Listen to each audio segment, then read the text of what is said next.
the humid shadows of an antebellum New Orleans mansion, beneath the veneer of Southern aristocracy, a secret so horrifying unfolded that it would be buried for over 150 years. The woman known only as the Duchess, a wealthy plantation mistress whose real identity was scrubbed from official records, presided over one of the most disturbing cases of bondage and ritual ever documented in Louisiana. In 1842, neighbors reported screaming from the estate's private chapel. When authorities finally entered 3 days later, they found 8 bodies arranged in a circle around an altar, their wrists slashed, blood pooling into channels carved into the stone floor. But this macabre discovery was only the beginning. What investigators found in the mansion's cellar would shake even the most hardened officials. A network of underground chambers containing journals written in cipher, shackles embedded in walls, and evidence of a decades-long program that defied human comprehension. The case was immediately sealed by local magistrates, the bodies buried without ceremony, and all documentation allegedly destroyed in a convenient fire at the courthouse 6 months later. The mansion was demolished within a year, its foundation filled with concrete, and the land remained vacant for over a century. But silence, no matter how enforced, cannot last forever. In 2019, during construction of a modern hotel on the site, workers discovered something that would force New Orleans to confront a truth it had spent generations trying to forget. Hidden beneath layers of concrete and earth, they found the cellar, perfectly preserved, its secrets intact. What emerged from those chambers would finally give voice to 8 souls who chose death over continued bondage, and reveal the full horror of what the Duchess had orchestrated behind closed doors. This is their story. This is the truth that was buried. This is the reckoning that came 177 years too late. Chapter 1. The Screaming House. 183 years ago, in a mansion that stood on what is now the corner of Rampart and Esplanade, military patrol reports and local newspapers mentioned a case so disturbing that it ended up buried in silence. The woman they called the Duchess disappeared from official records after that night in 1842, but not from the oral memory of the community. The absence left deep scars, marking generations with a silent trauma that only now begins to be revealed. Before we continue, subscribe and hit the bell. Here we unearth secrets buried by official history and give voice to what was silenced. The evening of March 17, 1842, began like any other in the French Quarter. Fog rolled in from the Mississippi, wrapping the grand homes of New Orleans' elite in its damp embrace. But as darkness fell, something changed at the mansion known locally as La Maison de la Duchesse. Neighbors reported hearing what one described as a chorus of anguish, rising and falling like a hymn sung in hell. The screaming continued through the night. By morning, it had stopped completely. Mrs. Evangeline Beaumont, who lived in the adjacent property, testified later to city officials that the silence was somehow worse than the screaming. It was the silence of death, she wrote in a letter discovered in 2023 at the historic New Orleans collection. A silence so complete, it seemed to swallow sound itself. For 3 days, the mansion remained quiet. No smoke rose from its chimneys. No movement could be seen through its shuttered windows. The Duchess, a widow in her 50s known for her fierce privacy and rumored involvement in Creole mysticism, had not been seen since the night of the screaming. Her household staff, all enslaved people, had also vanished. On the morning of March 20th, city watch officers and a local magistrate finally obtained authorization to enter the property. What they discovered would haunt them for the rest of their lives. The front doors were unlocked. Inside, the mansion was immaculate. Tables set for dinner, candles burned down to stubs, everything in its place. But there was no one, no bodies, no signs of struggle, just an eerie, perfect stillness.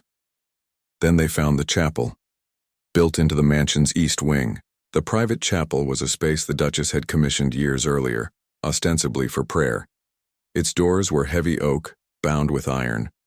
When the officers forced them open, the smell hit them first. Copper and incense, death and something else, something they couldn't name. 8 bodies lay in a perfect circle around the central altar. The Duchess, still dressed in a white ceremonial gown now soaked crimson, occupied the position facing east. Around her, 7 enslaved people, 4 women and 3 men, ages ranging from what appeared to be late teens to mid-40s, completed the circle. Each person's left wrist was slashed, cut deep to the bone. Each right hand clutched a small silver knife, identical in design. But the positioning was too perfect to be suicide, too ritualistic to be murder. The bodies were arranged with mathematical precision, their heads all angled toward the altar's center, where a large brass bowl had collected their blood. Strange symbols were carved into the altar's surface, and the floor beneath showed grooves, channels that guided the blood into specific patterns. The magistrate's report, which survived the courthouse fire only because a clerk had made an unauthorized copy, described the scene with clinical horror. The arrangement suggests willing participation in an act whose purpose remains unknown to this office. The enslaved individuals showed no signs of restraint or struggle. This raises questions we are not equipped to answer. But there was more.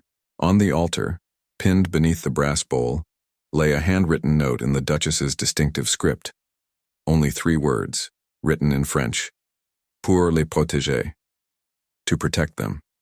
Protect them from what? The magistrate ordered his men to search the entire mansion. What they found in the cellar would make the chapel scene seem almost merciful by comparison. Chapter 2. The Duchess and her domain. To understand what happened in that chapel, we must first understand who the Duchess was and what she built in the shadows of New Orleans society. Her real name was deliberately obscured from records. Some accounts call her Marie Catherine, others Celeste Duchess. But everyone knew her by her title, a self-proclaimed nobility that New Orleans' actual aristocracy viewed with suspicion. She arrived in New Orleans around 1810, a widow with considerable wealth of mysterious origin. Some said she was the daughter of a French plantation owner from Saint-Domingue, who escaped the revolution with smuggled gold. Others whispered she was a practitioner of forbidden arts who had inherited her fortune through darker means. What is certain is that she purchased the mansion and the 30 enslaved people who came with it, and from that moment, strange rumors began to circulate. The Duchess ran no traditional plantation. She owned no sugar fields or cotton crops. Her wealth seemed to sustain itself through channels no one could trace. She rarely appeared in public, attended no social functions, and had no visible associates among New Orleans' elite. Her household operated in complete isolation, and the enslaved people she owned were never seen outside the mansion's walls. This was unusual enough to draw attention. In 1842, New Orleans, enslaved people were everywhere, working the docks, serving in homes, visible throughout the city. But the Duchess's household was invisible. Neighbors reported that deliveries were left at the gate and retrieved hours later. No one entered. No one left. What we know of the household's inner workings comes primarily from 2 sources discovered more than a century later. The first, testimony from a free woman of color named Philomène Laveau, who had been hired briefly in 1838 to tend to the Duchess during an illness. Her account, recorded by a Catholic priest and found in 2015 in a church archive, painted a disturbing picture. The house was silent as a tomb, Philomène testified. But it was not the silence of peace, it was the silence of fear. The enslaved people moved like ghosts, communicating with glances and gestures. They spoke rarely and never above a whisper. When I asked why, one woman, her name was Celeste, like the mistress, looked at me with hollow eyes and said only, "We live in the cellar of her dreams." Philomène lasted 3 weeks before fleeing. She told the priest that the Duchess had been conducting rituals of protection, ceremonies that required the participation of specific individuals from her household. She believed she was saving them, Philomène said, saving them from something worse than death. But I saw their faces. They were not saved. They were prisoners of something I cannot name. The second source was even more troubling. A partial journal discovered in 2019 during the excavation, hidden in a sealed chamber adjacent to the cellar. Written in a cipher that took researchers 2 years to partially decode, the journal appeared to belong to one of the enslaved men who died in the chapel. The entries that could be translated revealed a household existing in a state of psychological torture, far beyond physical bondage. The man, who referred to himself only as M, wrote of nightly ceremonies in the cellar where the Duchess would gather specific members of her household. These ceremonies involved elaborate rituals mixing Catholic imagery with practices drawn from West African traditions and European occultism, a syncretism that the Duchess apparently believed gave her mystical power. But the true horror was not in the rituals themselves. It was in what the Duchess believed she was doing. According to M's journal, the Duchess was convinced that a great catastrophe was coming, a judgment that would destroy the institution of slavery and everyone connected to it, enslaved and enslaver alike. She believed she had found a way to preserve certain chosen individuals by binding their souls to hers through blood ritual. In her twisted logic, she was offering salvation through a death that transcended the mortal plane. She speaks of protection, M wrote in one entry dated February 1842, just weeks before the final ceremony. She says the world above is coming to an end, that the only safety is below, in the dark, in her keeping. She has chosen 8 of us. She says we are blessed. But I have seen what blessing means in her cellar. I have seen what she has prepared. And I know that she believes her own madness with a faith stronger than any I have known. The journal ended abruptly. The final entry was dated March 15, 1842, 2 days before the screaming began. Chapter 3. The Cellar's Secret. When the magistrate's men descended into the cellar, they expected to find storage rooms, perhaps evidence of smuggling or illegal trade. What they discovered instead was a complex that had clearly taken years to construct and existed for a purpose that defied immediate comprehension. The cellar extended far beyond the mansion's footprint, tunneling deep into the earth. The air was thick with moisture and the smell of decay. Oil lamps still burned along the walls, casting flickering shadows across spaces that seemed designed for some terrible function. The first chamber contained sleeping quarters, but not the typical slave quarters of the era. These were small rooms, each containing a narrow bed, a small table, and walls covered in writing. Every inch of wall space in each room was filled with text, scratched into the plaster with what appeared to be fingernails or crude tools. The writing was in multiple languages: English, French, Spanish, and what experts later identified as Kikongo, a Bantu language from Central Africa. One room's walls told a story in English. My name is Celeste. I was taken from my mother at age 12. The Duchess bought me when I was 15. She says she will protect me. She says the world above is ending. She says we will be together forever. I do not want forever.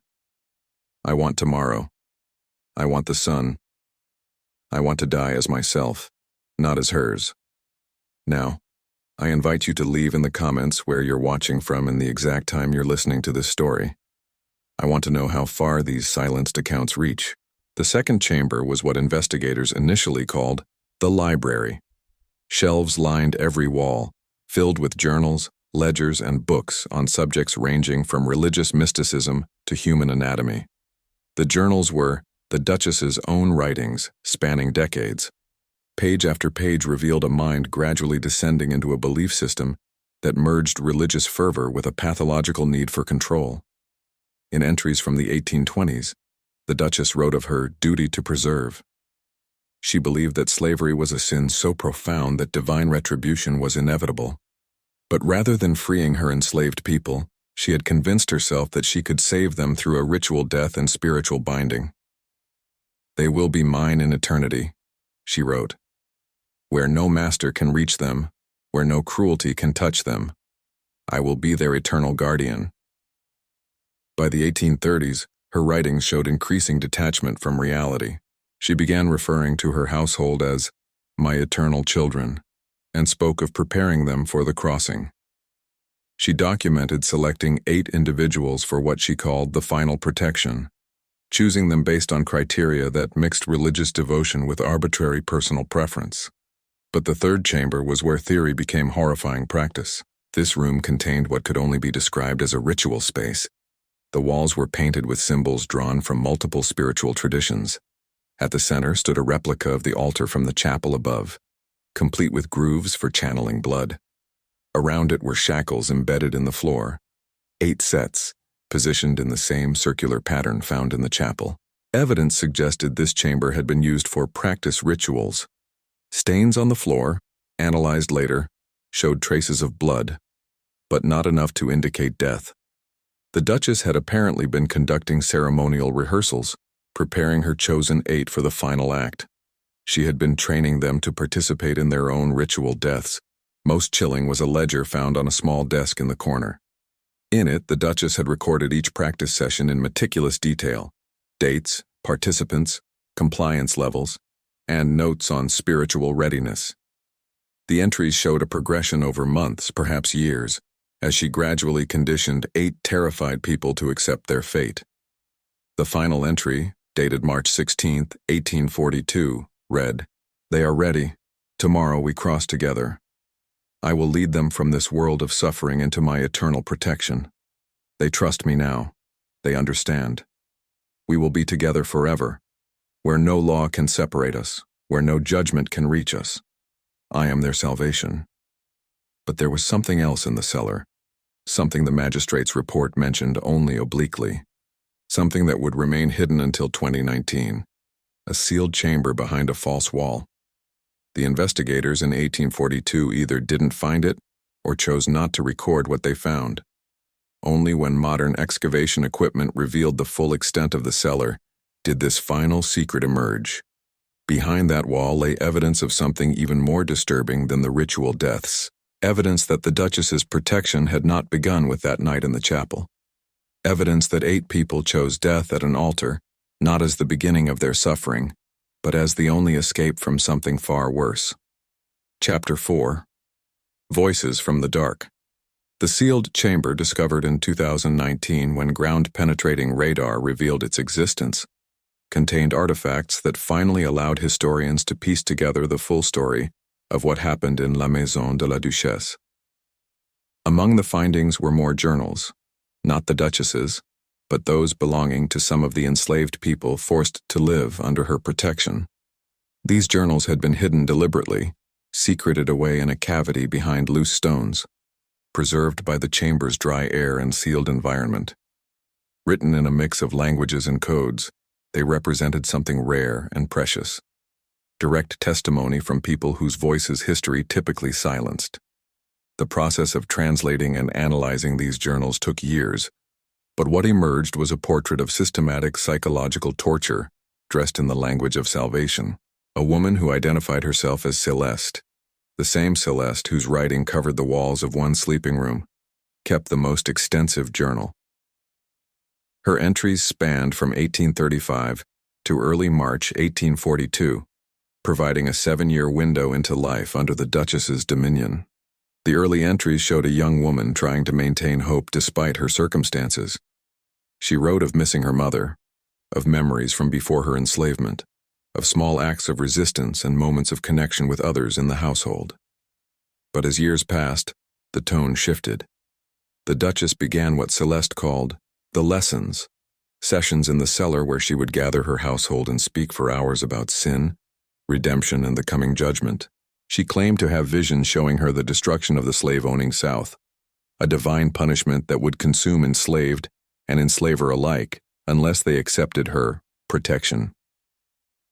She says the angels have shown her the future, Celeste wrote in May 1837. She says fire will come from the north, that armies will march and cities will burn, that everyone touched by the sin of bondage will be destroyed. She says she is our only salvation. She says if we bind ourselves to her spirit, she can carry us through the judgment into eternal peace. She makes it sound like mercy. But her eyes, when she speaks, they hold no mercy. They hold ownership that death cannot end. The Duchess had created what modern psychologists would recognize as a doomsday cult, but one with a uniquely perverse foundation. Her followers had no choice but to follow. They were her property. They could not leave. They could not refuse to attend her lessons. And gradually, through isolation, repetition, and carefully cultivated fear, she began to break down their resistance to her vision. Another journal, written by the man who signed himself as M, revealed how the Duchess used the institution of slavery itself as a weapon in her psychological campaign. She would remind them constantly that they were property, that no law protected them, that she could do anything to them without consequence. Then she would offer her protection as the alternative. Not freedom, but a different form of bondage, one that transcended death. She makes us choose between two hells, M wrote. The hell we know, where we are property and flesh, subject to any cruelty the living world allows. Or her hell, where we become property and spirit, bound to her forever. She calls it love. She calls it salvation. But it is still ownership. It is still chains. She has simply found a way to make the chains eternal. The journals also revealed the identities and stories of the 8 who died in the chapel. Besides Celeste and M, there was Théophile, a man in his 40s who had been purchased specifically because the Duchess believed his spiritual strength made him suitable for her rituals. There was Marguerite, who was pregnant when she died, carrying a child that was mentioned in the journals but never explained. There was Jean-Baptiste, who had been literate when purchased, a rarity that the Duchess exploited by forcing him to copy religious texts in her makeshift library. There were 3 others whose names appeared in the journals but whose stories remained fragmented. Azélie, Prosper, and a young man referred to only as the Silent One, who apparently never spoke after being brought to the mansion at age 14. What becomes clear from these accounts is that by 1842, the Duchess had succeeded in her terrible project. Through years of isolation, indoctrination, and psychological manipulation, she had convinced at least some of her household that her vision of eternal protection was preferable to continued life under her dominion. The journal's final entries show people who had been broken, who had come to see death as liberation, but only death on her terms, through her ritual bound to her spirit. Tomorrow we go to the altar, Celeste wrote on March 16th. She has promised we will cross together, that in death we will finally be free of this world's cruelty. I do not believe her promises, but I am tired, so tired. If there is any chance at all, that death might bring escape from her, then I will take that blade. I will open my wrist. I will let my blood flow into her cursed bowl. Because even eternal bondage to her spirit might be better than one more day living under her gaze. The tragedy, as historians now understand it, was that the Duchess genuinely believed she was offering salvation. Her journals show no awareness of the horror she had created. She died believing she was leading her eternal children to safety, blind to the fact that she had driven them to choose death as the only escape from her twisted form of mercy. Chapter 5. The Official Silence. The immediate aftermath of the discovery presents its own mysteries. The magistrate's report was filed on March 21, 1842. Within hours, it was classified as confidential. Within days, pressure came from multiple sources to seal the case entirely. Within months, nearly all physical evidence had disappeared. Why? The answer lies in what the discovery threatened to reveal about New Orleans society and the institution of slavery itself. The case of the Duchess and her household exposed something that the South's elite desperately wanted to hide: the psychological devastation that slavery inflicted on everyone it touched, enslaver and enslaved alike. Here was proof that the institution could drive someone to madness so profound that she orchestrated a mass ritual death, believing it was an act of salvation. Here was evidence that people would choose death over continued bondage. And most dangerous of all, here was a story that could not be easily explained away or dismissed. Documents discovered in 2021 at the Louisiana State Archives revealed the extent of the cover-up.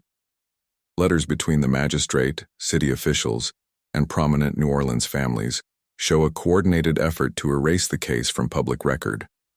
One letter from a wealthy sugar planter to the magistrate was particularly direct. This matter must not become public knowledge.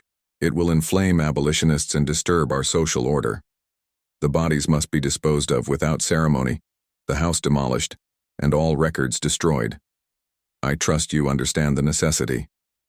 The magistrate, caught between his duty to document the truth and pressure from the power structure, attempted a compromise. He filed his report but agreed to keep it confidential. He ordered the bodies buried in unmarked graves in the paupers section of St. Louis Cemetery. and he made one handwritten copy of his full findings, which he kept in his personal possession until his death 20 years later. But even this proved insufficient for those who wanted the case erased.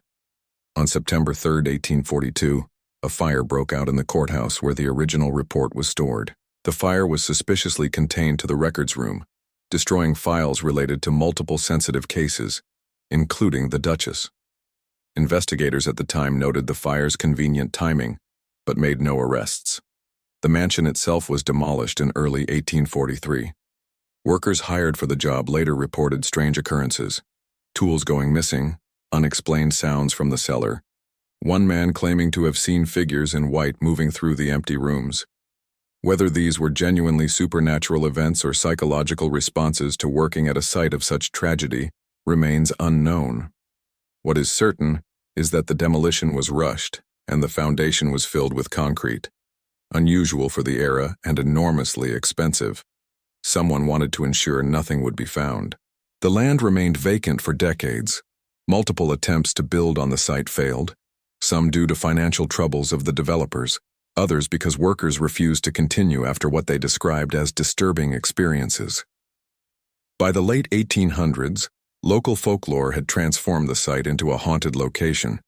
Though the true story of what happened there had been lost, people spoke of the screaming ground and avoided the area after dark, but they no longer remembered the Duchess or the 8 souls who died in her chapel.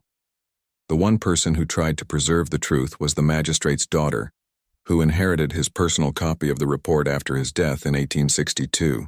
She recognized its historical importance and attempted to donate it to the Louisiana Historical Society in 1885.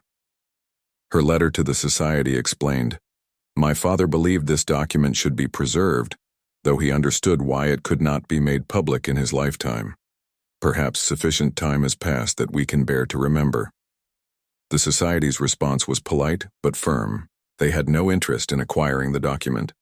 It remained in private hands, passed down through the family until 2017, when a descendant discovered it while settling an estate. Its publication in 2018 was the first time the general public learned the true story of what happened at La Maison de la Duchesse. But the document was incomplete. The magistrate's original report had included detailed inventories of what was found in the cellar, including descriptions of the sealed chamber. These details were missing from the copy, with a notation that the magistrate had deemed them too disturbing for preservation. What could have been so disturbing that even a man who had witnessed the chapel scene felt it should not be recorded? The answer would not emerge until 2019, when the cellar itself was finally excavated. Chapter 6. The Cellar Speaks. If this story has already gripped you, leave a like. It helps the Duchess's story reach more people. On June 15, 2019, construction crews breaking ground for a boutique hotel on the corner of Rampart and Esplanade struck something unexpected: the concrete foundation that had been poured over La Maison de la Duchesse 176 years earlier. What they expected to be a simple removal became a major archaeological excavation when ground-penetrating radar revealed the extent of what lay beneath. The cellar had been sealed but not destroyed. The concrete had actually preserved it, creating a time capsule that maintained the chambers in remarkable condition. When archaeologists finally accessed the space in October 2019, they found themselves walking through rooms that the Duchess and her household had last occupied in 1842. The first thing that struck investigators was the smell: stale air that had been trapped for nearly 2 centuries, mixed with the lingering scent of oils, incense, and something indefinable. The chambers were exactly as described in the magistrate's report: the sleeping rooms with their wall writings, the library filled with the Duchess's journals, the ritual space with its stained altar. But then they found the sealed chamber. Behind the false wall, hidden from the 1842 investigators, lay the final piece of the puzzle. Inside this space, carefully arranged on shelves carved into the rock, were 8 sets of personal items. 8 small bundles of belongings that the Duchess had prepared, labeled with names: Céleste, Marguerite, Théophile, M, Jean-Baptiste, Azélie, Prosper, and a name the journals never mentioned: Samuel. Each bundle contained items that offered glimpses into lives that had been deliberately erased from history. Celeste's bundle included a small wooden doll, carved with extraordinary detail, and a lock of hair tied with ribbon. Memories of a childhood stolen by slavery. M's contained a torn page from a Bible, the passage from Exodus about liberation, and a small metal cross. Theophile's held a piece of fabric with intricate embroidery showing West African patterns, perhaps the only connection to ancestors and a homeland he would never see again. But the bundles were not simple memorials. Each also contained a small vial of liquid, carefully sealed.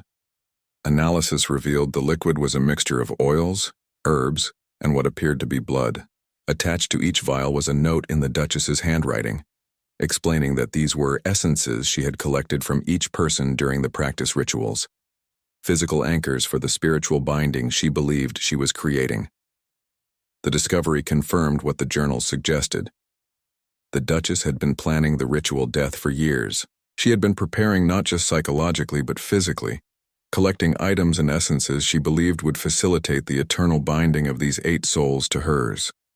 The sealed chamber was her sanctum, the place where she kept the components of her spell, the evidence of her ultimate violation of the people she claimed to protect.